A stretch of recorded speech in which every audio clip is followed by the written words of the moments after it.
ആകാശവാണി. നമസ്കാരം. വാർത്തകൾ വായിക്കുന്നത് കരോൾ ത്രേസ്യാമ്മ അബ്രഹാം.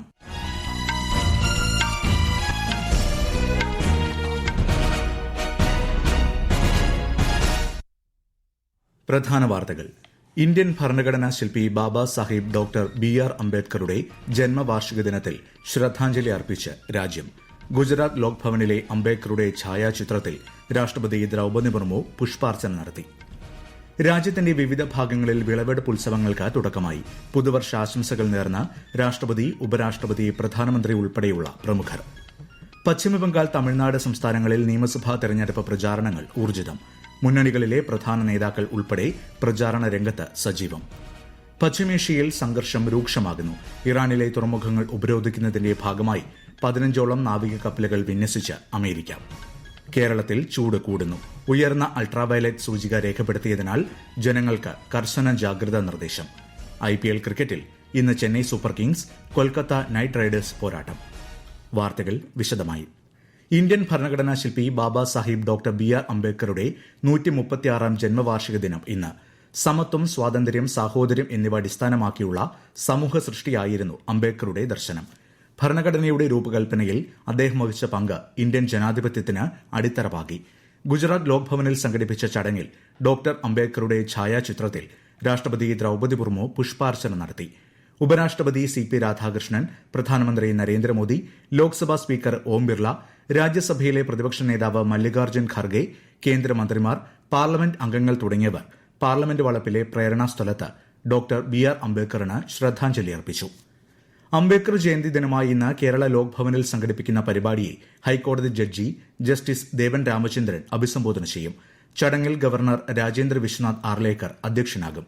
നിയമസഭാ സമുച്ചയത്തിലെ അംബേദ്കർ പ്രതിമയിൽ ഡെപ്യൂട്ടി സ്പീക്കർ ചിറ്റയം ഗോപകുമാർ പുഷ്പാർച്ചന നടത്തി. ആകാശവാണി തിരുവനന്തപുരം നിലയത്തിൽ അംബേദ്കർ ജയന്തിയോടനുബന്ധിച്ച് പരിപാടി സംഘടിപ്പിച്ചു. ചടങ്ങിൽ നിലയം മേധാവി AG ബൈജു മുഖ്യപ്രഭാഷണം നടത്തി. ഗുജറാത്ത് സന്ദർശനം തുടരുന്ന രാഷ്ട്രപതി ഇന്ന് ഗാന്ധിനഗറിലെ രാഷ്ട്രീയ രക്ഷാ സർവകലാശാലയുടെ 5ാമത് ബിരുദദാന ചടങ്ങിൽ സംബന്ധിക്കും.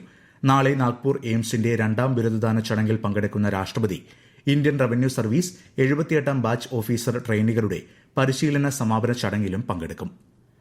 പശ്ചിമബംഗാൾ, തമിഴ്നാട് സംസ്ഥാനങ്ങളിൽ നിയമസഭാ തെരഞ്ഞെടുപ്പ് പ്രചാരണങ്ങൾ ഊർജ്ജിതം. വിവിധ പാർട്ടികളുടെ പ്രധാന നേതാക്കളെല്ലാം തന്നെ പ്രചാരണ പരിപാടികളിൽ സജീവമാണ്. തമിഴ്നാട്ടിൽ ഈ മാസം 23നും പശ്ചിമബംഗാളിൽ 2 ഘട്ടങ്ങളിലായി ഈ മാസം 23നും 29നുമാണ് തെരഞ്ഞെടുപ്പ്. മെയ് 4നാണ് എല്ലായിടത്തും വോട്ടെണ്ണൽ. ഒരു റിപ്പോർട്ട്.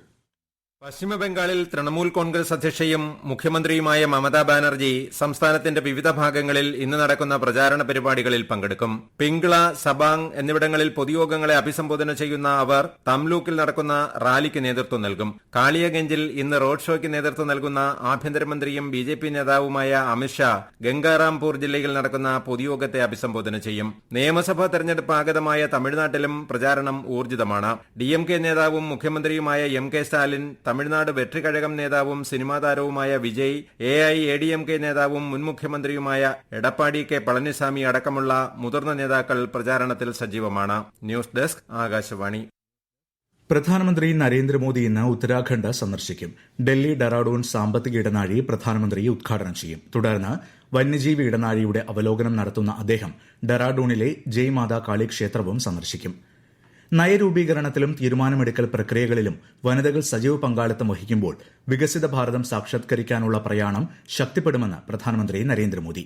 ഈ മാസം 16ന് നാരി ശക്തി വന്ദൻ അധിനിയവുമായി ബന്ധപ്പെട്ട സുപ്രധാന ഭരണഘടനാ ഭേദഗതി ചർച്ച ചെയ്ത് പാസാക്കാൻ പാർലമെന്റ് ചേരുമെന്ന് പ്രധാനമന്ത്രി പറഞ്ഞു. വികസിത ഭാരതം കെട്ടിപ്പടുക്കുന്നതിന് സംഭാവന നൽകാൻ അവസരം ലഭിച്ചതിൽ രാജ്യമെമ്പാടുമുള്ള വനിതകൾ സന്തോഷം പ്രകടിപ്പിക്കുന്നതായും അദ്ദേഹം കൂട്ടിച്ചേർത്തു. ഈ വാർത്തകൾ ആകാശവാണിയിൽ നിന്ന്. ആകാശവാണി വാർത്തകളും വാർത്താ അധിഷ്ഠിത പരിപാടികളും All India Radio News Thiruvananthapuram YouTube ചാനലിലും @All India Radio News Thiruvananthapuram Facebook പേജിലും AIR ന്യൂസ് _തിരുവനന്തപുരം ഇൻസ്റ്റഗ്രാം അക്കൌണ്ടിലും @AIR ന്യൂസ് _TVM X ഹാൻഡിലും ലഭ്യമാണ്. രാജ്യത്തിന്റെ വിവിധ ഭാഗങ്ങളിൽ വിളവെടുപ്പ് ഉത്സവങ്ങൾക്ക് തുടക്കമായി. തമിഴ്നാട്ടിൽ ചിത്തിര മാസപ്പിറവിയായ ഇന്ന് പുതുവത്സരം ആഘോഷിക്കുന്നു. തമിഴ് പുത്താണ്ടിൽ പൂക്കളും ഇലകളും കൊണ്ടുള്ള തോരണങ്ങളും രംഗോലിയുമിട്ട് ആളുകൾ വീടുകൾ അലങ്കരിക്കുകയും ക്ഷേത്ര ദർശനം നടത്തുകയും ചെയ്തു. രാജ്യത്തിനകത്തും പുറത്തും കഴിയുന്ന എല്ലാ പൌരന്മാർക്കും പുതുവർഷ ആശംസകൾ നേർന്ന് രാഷ്ട്രപതി, ഉപരാഷ്ട്രപതി, പ്രധാനമന്ത്രി ഉൾപ്പെടെയുള്ള പ്രമുഖർ. ബൈശാഖി, വിഷു, പുത്താണ്ട് എന്നിവയുടെ ഐശ്വര്യപൂർവകമായ വേളയിൽ എല്ലാവർക്കും ആശംസകൾ നേരുന്നതായി രാഷ്ട്രപതി ദ്രൌപദി മുർമു സമൂഹമാധ്യമത്തിൽ കുറിച്ചു. പാകിസ്ഥാനിലെ ഇസ്ലാമാബാദിൽ നടന്ന സമാധാന ചർച്ചകൾ ധാരണയാകാതെ പിരിഞ്ഞതിനെ തുടർന്ന് പശ്ചിമേഷ്യയിൽ സംഘർഷം രൂക്ഷമാകുന്നു. ഇറാന്റെ തുറമുഖങ്ങളിൽ സമ്പൂർണ്ണ ഉപരോധം ഏർപ്പെടുത്തുന്നതിനുള്ള നടപടികൾ US നാവികസേന ആരംഭിച്ചു. ഇറാന്റെ തുറമുഖങ്ങൾ ഉപരോധിക്കുന്നതിന്റെ ഭാഗമായി വിമാനവാഹിനി കപ്പലായ USS എബ്രഹാം ലിങ്കൺ അടക്കം 15 നാവിക കപ്പലുകൾ അമേരിക്ക വിന്യസിച്ചു. 2 ആഴ്ചത്തെ വെടിനിർത്തൽ അവസാനിക്കുന്നതിന് മുൻപ് ഇറാൻ കരാറിന് സന്നദ്ധമായില്ലെങ്കിൽ ഗുരുതരമായ പ്രത്യാഘാതങ്ങൾ ഉണ്ടാകുമെന്ന് ട്രംപ് മുന്നറിയിപ്പ് നൽകി. ഇറാനിയൻ തുറമുഖങ്ങൾക്ക് നേരെയുള്ള ഉപരോധത്തെ ഐക്യരാഷ്ട്രസഭയിലെ Iran ambassador Amir Saeed Iravani ശക്തമായി അപലപിച്ചു. അതിനിടെ തെക്കൻ തീരപ്രദേശത്ത് ഇറാൻ നാവികസേനയെ വിന്യസിച്ചതായി റിപ്പോർട്ടുണ്ട്. ഇന്ന് ദേശീയ അഗ്നിശമന സേനാ ദിനം. സ്വന്തം ജീവൻ പണയപ്പെടുത്തി മറ്റുള്ളവരുടെ ജീവനും സ്വത്തിനും സംരക്ഷണം നൽകുന്ന അഗ്നിശമന സേനാംഗങ്ങളുടെ സേവനങ്ങളെ ആദരിക്കുന്നതിനും ഈ രംഗത്ത് വീരമൃത്യു വരിച്ചവർക്ക് പ്രണാമം അർപ്പിക്കുന്നതിനുമായാണ് ദേശീയ അഗ്നിശമന സേനാ ദിനം ആചരിക്കുന്നത്. ദിനാചരണത്തെക്കുറിച്ച് regional fire officer Abdul Rasheed Akashvani വാർത്തകളോട്. എല്ലാ വർഷവും ഏപ്രിൽ 14 നമ്മൾ നാഷണൽ ഫയർ ഡേ ആയി ആചരിച്ചു വരുന്നു. 1944 ഏപ്രിൽ 14 ബോംബെ പോർട്ടിലുണ്ടായ ഒരു അഗ്നിബാധയിലും പൊട്ടിത്തെറിയിലും നിരവധി അഗ്നിരക്ഷാ സേനാംഗങ്ങൾ ജീവൻ നഷ്ടപ്പെടാനിടയായ സംഭവവുമായി ബന്ധപ്പെട്ടാണ് ഏപ്രിൽ 14 ഫയർ ഡേ ആയി ആചരിച്ചു വരുന്നത്. ഇത്തവണ സുരക്ഷിതമായ വിദ്യാലയവും സുരക്ഷിതമായ ആശുപത്രിയും അഗ്നിസുരക്ഷാ ബോധമുള്ള സമൂഹവും അഗ്നി പ്രതിരോധത്തിനായി ഒന്നിച്ച് എന്നതാണ് ഇത്തവണ നമ്മൾ പബ്ലിസിറ്റിക്ക് വേണ്ടി ഉദ്ദേശിക്കുന്ന തീം. വിഷുക്കണി ദർശനത്തിനൊരുങ്ങി ഗുരുവായൂർ ക്ഷേത്രം. നാളെ പുലർച്ചെ 2:55 മുതൽ 3:55 വരെയാണ് കണി കാണാൻ അവസരം. സുഗമമായ വിഷുക്കണി ദർശനത്തിനായുള്ള ഒരുക്കങ്ങൾ പൂർത്തിയായി. തിരക്ക് വർദ്ധിച്ചാൽ നെയ്വിളക്ക് ദർശനത്തിന് നിയന്ത്രണം ഏർപ്പെടുത്തുമെന്ന് ക്ഷേത്രം അധികൃതർ അറിയിച്ചിട്ടുണ്ട്. ശബരിമലയിൽ നാളെ പുലർച്ചെ 4 മുതൽ 7 മണി വരെ വിഷുക്കണി ദർശനം. ഇന്ന് രാത്രി അത്താഴ പൂജയ്ക്ക് ശേഷം തന്ത്രിയും മേൽശാന്തിയും ചേർന്ന് വിഷുക്കണി ഒരുക്കും. വിഷുക്കണി ദർശനത്തിനെത്തുന്ന തീർത്ഥാടകർക്ക് വിഷു കൈനീട്ടവും നൽകും. തിരക്ക് കണക്കിലെടുത്ത് സന്നിധാനത്ത് കർശന സുരക്ഷ ഏർപ്പെടുത്തിയിട്ടുണ്ട്. കേരളത്തിൽ ചൂട് കൂടുന്നു. കഴിഞ്ഞ 24 മണിക്കൂറിൽ വിവിധയിടങ്ങളിൽ ഉയർന്ന അൾട്രാവയലറ്റ് സൂചിക രേഖപ്പെടുത്തിയതായി കേന്ദ്ര കാലാവസ്ഥാ വകുപ്പ്. പാലക്കാട്, തൃത്താല, മലപ്പുറം, പൊന്നാനി, ഇടുക്കി, മൂന്നാർ, പത്തനംതിട്ട, കോന്നി എന്നിവിടങ്ങളിലാണ് അൾട്രാവയലറ്റ് സൂചിക ഏറ്റവും ഉയർന്ന തോതിൽ രേഖപ്പെടുത്തിയത്. ഗുരുതര ആരോഗ്യ പ്രശ്നങ്ങൾക്ക് സാധ്യതയുള്ളതിനാൽ പൊതുജനങ്ങൾ സുരക്ഷാ മുൻകരുതലുകൾ സ്വീകരിക്കണമെന്ന് ദുരന്ത നിവാരണ അതോറിറ്റി മുന്നറിയിപ്പ് പറയുന്നു. 12 ജില്ലകളിൽ മഞ്ഞ ജാഗ്രത നൽകി. പാലക്കാട് താപനില 40 ഡിഗ്രി സെൽഷ്യസ് കടക്കാനും സാധ്യതയുണ്ട്. IPL ക്രിക്കറ്റിൽ ഇന്ന് Chennai super Kings Kolkata night റൈഡേഴ്സിനെ നേരിടും.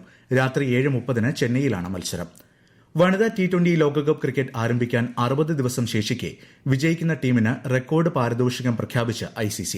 ഇംഗ്ലണ്ടിലും വെയിൽസിലുമാണ് ഇത്തവണ T20 മത്സരങ്ങൾ നടക്കുന്നത്. 2024 അപേക്ഷിച്ച് സമ്മാനത്തുകയിൽ 10% വർധന വരുത്തിയിരിക്കുന്നത്. $87 ലക്ഷം പാരിതോഷികമായി നൽകുന്നത്. ഇത്തവണ 12 ടീമുകൾ T20 ലോകകപ്പിൽ മാറ്റുരയ്ക്കും. ജൂൺ 12 മത്സരങ്ങൾ ആരംഭിക്കുന്നത്. കണ്ണൂർ അഞ്ചരക്കണ്ടി ഡെന്റൽ കോളേജിലെ BDS വിദ്യാർത്ഥി നിതിൻ രാജിന്റെ മരണവുമായി ബന്ധപ്പെട്ട് തലശ്ശേരി സബ് കളക്ടറുടെ നേതൃത്വത്തിൽ കോളേജിൽ തെളിവെടുപ്പ് നടത്തി. പ്രിൻസിപ്പലിൽ നിന്നും അധ്യാപകരിൽ നിന്നും വിദ്യാർത്ഥികളിൽ നിന്നുമാണ് തെളിവെടുപ്പ് നടത്തിയത്. ഉത്തർപ്രദേശിലെ നോയിഡയിൽ തൊഴിലാളി സമരത്തിനിടെയുണ്ടായ അക്രമ സംഭവങ്ങൾ ആസൂത്രിതമെന്ന് UP തൊഴിൽ മന്ത്രി അനിൽ രാജ്ഭർ. കഴിഞ്ഞ ദിവസങ്ങളിൽ മീററ്റിൽ നിന്നും നോയിഡയിൽ നിന്നും 4 ഭീകരരെ അറസ്റ്റ് ചെയ്തിട്ടുണ്ടെന്നും ഇവർക്ക് പാകിസ്ഥാൻ കേന്ദ്രീകരിച്ച് പ്രവർത്തിക്കുന്നവരുമായി ബന്ധമുണ്ടെന്നും അദ്ദേഹം ആരോപിച്ചു. സംസ്ഥാനത്ത് വേതന ബോർഡ് മിനിമം വേതനം 20,000 രൂപയായി നിശ്ചയിച്ചതായുള്ള വാർത്ത വ്യാജമാണെന്നും UP സർക്കാർ വ്യക്തമാക്കി. പ്രധാന വാർത്തകൾ വീണ്ടും. ഇന്ത്യൻ ഭരണഘടനാ ശില്പി ബാബാ സാഹിബ് ഡോക്ടർ BR അംബേദ്കറുടെ ജന്മവാർഷിക ദിനത്തിൽ ശ്രദ്ധാഞ്ജലി അർപ്പിച്ച് രാജ്യം. ഗുജറാത്ത് ലോക്ഭവനിൽ അംബേദ്കറുടെ ഛായാചിത്രത്തിൽ രാഷ്ട്രപതി ദ്രൌപദി മുർമു പുഷ്പാർച്ചന നടത്തി. രാജ്യത്തിന്റെ വിവിധ ഭാഗങ്ങളിൽ വിളവെടുപ്പ് ഉത്സവങ്ങൾക്ക് തുടക്കമായി. പുതുവർഷാശംസകൾ നേർന്ന് രാഷ്ട്രപതി, ഉപരാഷ്ട്രപതി, പ്രധാനമന്ത്രി ഉൾപ്പെടെയുള്ള പ്രമുഖർ. പശ്ചിമബംഗാൾ, തമിഴ്നാട് സംസ്ഥാനങ്ങളിൽ നിയമസഭാ തെരഞ്ഞെടുപ്പ് പ്രചാരണങ്ങൾ ഊർജിതം. മുന്നണികളിലെ പ്രധാന നേതാക്കൾ ഉൾപ്പെടെ പ്രചാരണ രംഗത്ത് സജീവം. പശ്ചിമേഷ്യയിൽ സംഘർഷം രൂക്ഷമാകുന്നു. ഇറാനിലെ തുറമുഖങ്ങൾ ഉപരോധിക്കുന്നതിന്റെ ഭാഗമായി 15ഓളം നാവിക കപ്പലുകൾ വിന്യസിച്ച് അമേരിക്ക.